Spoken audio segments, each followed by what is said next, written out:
ito ay rated SPG. Striktong patnubay at gabay ng magulang ang kailangan. Maaaring may masiselang tema, lengguwahe, karahasan, sexual, horror o droga na hindi angkop sa mga... Unti-unti na ngang nilalamon ng kadiliman ng buong Encantadia. Hindi lang ni Reo, maging ang laylayan ng Sapiro at Hatoria, walang ligtas sa bagsik ng hukbo nito ni Mitena. Ang kanyang mga mandirigma ay hindi karaniwang nilalang, malalakas, walang awa at tila pinakain ng puot.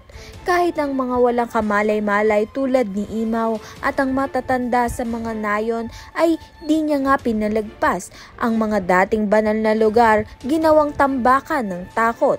Sa liblib na kagubata ng mga batang sangre na sina Armea, Adamus ay pansamantalang tinatago. Kasama nga nila itong si Pirena.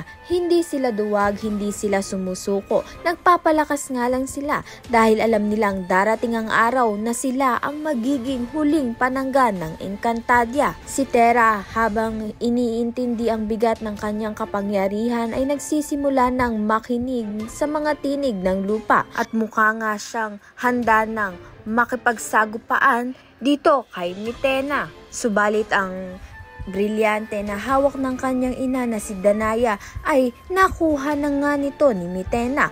Makayanan nga kaya ni Terra na sagupain nga ng tuluyan ang hukbo nito ni Mitena.